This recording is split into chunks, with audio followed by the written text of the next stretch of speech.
Hello, and welcome once again to Stuff and Things, where I like to talk about stuff, and occasionally even things. I'm your good friend Bradley, and today I just wanted to do a quick update on my Midori Traveler's Notebook. The review I posted on the Midori Traveler's Notebook has been one of my most popular videos, and I've gotten a lot of questions from people asking exactly how I modified the notebook to have 3 elastic bands for the inserts. So I thought I'd show you a little bit more in detail how I did that. You're not going to see me in this video. It's extremely hot in the Stuff and Things studios right now, and I am not wearing a shirt, and nobody wants to see that, now do they? You might notice right off the bat that I took off the tuppence that I had on there. It was just clanging around all over the place. I wasn't a huge fan. I think I might eventually get one of those little leather, I guess charms they'd call them, that can go across the band like that. I think Baumkuchen, a website that has a lot of Midori accessories, sells those, but they all have little inspirational sayings on them, and I'm not a huge fan of that. So if I can find a plain one, I might put that here because it would be nice to be able to grab. I sort of tried to make one myself, but it didn't really work out. It looks horrible. But let's take a closer look at this Midori. I'm going to show you what I did with the elastic bands to modify it. Now, this isn't going to be a Midori flip-through video because basically nothing has really changed about the layout of my notebook. It's basically just journaling in here. And if I showed you that, I'd have to blank everything out because I don't want people to read my crazy ramblings. So let me just grab all this stuff, yank it all out. Maybe I'll cut to that when it's empty. So here now is my empty notebook, and then all the inserts I had in it. I'll just show you briefly again. I had the light paper insert with an included piece of blotting paper that I cut to size. That's for using fountain pens in there. I had the clear pocket. I had the craft folder with just some little accessories inside there. Writing mat, again, that I cut to size. I got this writing mat off nanamipaper.com.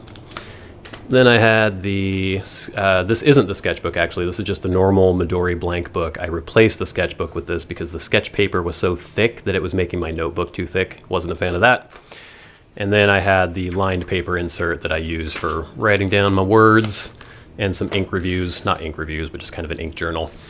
Anyway, put all that to the side, and here we have the notebook. Now you can see that this looks kind of like a spider web of crazy elastics going all over the place.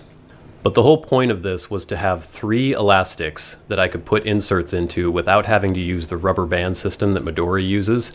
And even though the rubber band system works fine, I just liked the convenience of having 3 elastics like this, because I could have my journal notebook, the blank notebook that I use, the light paper insert one is what I mostly write in, and I fill those quite a bit, so I want to be able to just yank those out whenever I want without messing with anything else in the book.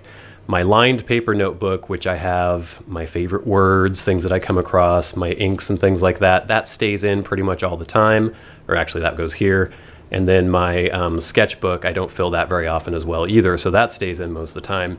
But this one I like to be able to yank out. So I have 3 different elastic bands.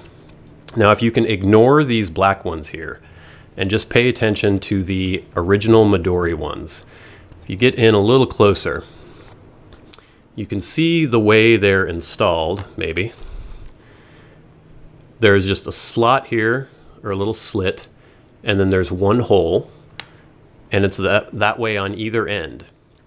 And this is one piece of elastic that is strung through the small holes, and then it comes down through the slot, goes up to the slot here, and then those 2 pieces are put together, get on camera, with this little tin clasp. And all I did was basically replicate that, except without slots. I just used holes for these 2 pieces of elastic, but actually this is all just one piece of elastic. I purchased this black elastic band at a local hobby store. I didn't get black for any particular reason other than that was the only color they had in the thickness that was similar to the Midori elastic. So I had one really long piece of this black elastic. I kept it way oversized because I wasn't sure exactly what kind of tightness I was going to need inside here. And what I did is I looped it here. So imagine one long piece of elastic bent in half. The 2 ends here, the looped end here. I shoved the 2 ends, let's see if I can get this on camera, through here. Or actually no, through here, up above. And I did that under the Midori elastic. So the two ends, the two loose ends went through here, leaving this loop in the back there. And I guess I'm skipping ahead of myself. I poked holes on either side of where the Midori elastic went. So a hole there, a hole there, a hole there, a hole there, and the same here. You can see that a little better here maybe. And all I used to poke the holes was this pokey thing, basically like an awl. And I just shoved it into the leather, and then I used this smaller screwdriver, or a bigger screwdriver, to open the holes a little bit so I could get the elastic through. You could use anything. You could use a pocket knife that has a pointy tip, something that you could dig in there with. You could get a leather punch. You don't really need one. So anyway, once I poked 1, 2, 3, 4, 5, 6, 7, 8 holes that were just a little distance, I'd say maybe that's, like 1/8 of an inch away from the holes that the original Midori elastic's in. I folded that long piece of elastic in half, shoved either end through the holes here. So if I can get that out of the way, you can see how that loops through there. I took that, so I extended these two pieces, looped them through here, down below.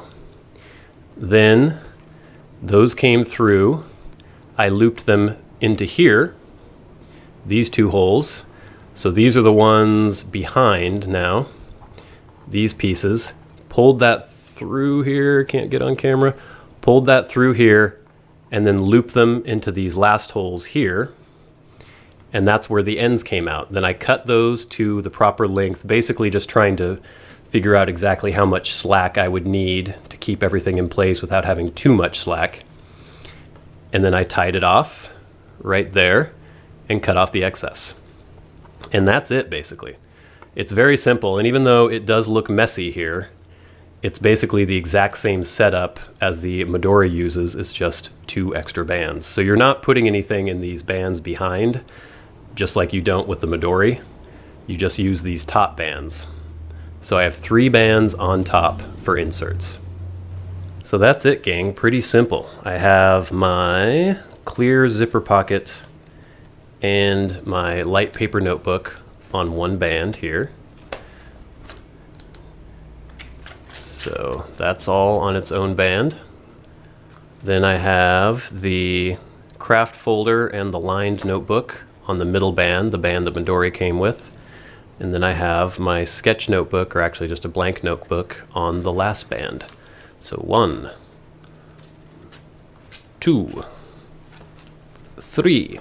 And whenever I want to just yank this clear one out, or this blank notebook out, I just have one band to deal with, don't have any rubber bands, don't have any messing around, and everything else gets to just stay where it is in the notebook. So hopefully that was helpful. If you have any more questions, put them in the comments below, and I guess I'll see you guys later. So, I've been your good friend Bradley. You have been the audience. This has been Stuff and Things. Good day.